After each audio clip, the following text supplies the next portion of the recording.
اور ایسی ہی نماز کون پڑھتے تھے؟ صحابہ کرام رضوان اللہ علیہم اجمعین. پھر ان کا یقین ہی الگ تھا، وہ گویا اللہ کو دیکھ رہے تھے.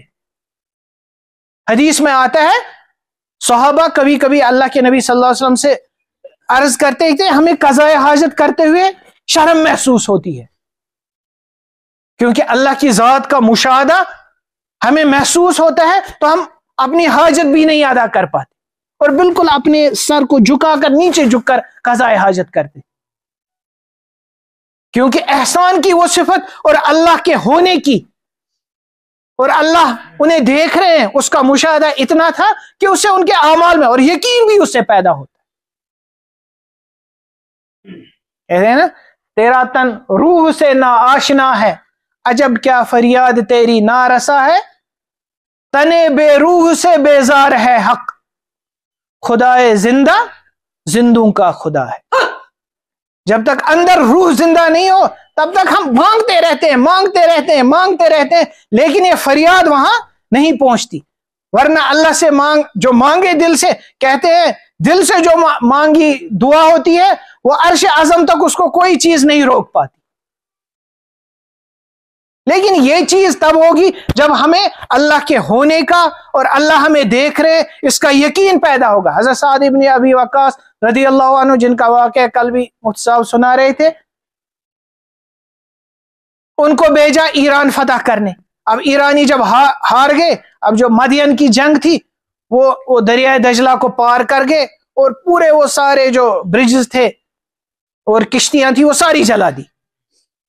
تو حضرت سعد ابن ابی وقاص نے کہا کہ اب ہمیں یہی موقع ہے اس وقت دشمن کو ایران کو فتح کرنے کا. تو حضرت سلمان فارسی رضی اللہ عنہ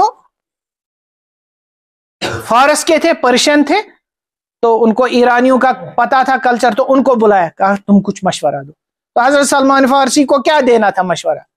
جنگی ترکیب بتانی تھی، دریا کو کیسے پار کرے. تو حضرت سلمان فارسی نے کہا مجھے وقت دیجیے.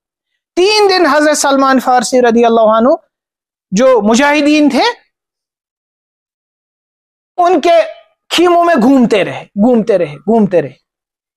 3 دن کے بعد آئے حضرت سعد کے پاس، کہا جو یہ بندے خدا ہے مجھے ان پر اعتماد ہے، آپ اللہ پر یقین کر کے دین پر استقامت کیجیے. اب اس میں کوئی اسٹریٹجی ہی نہیں ہے.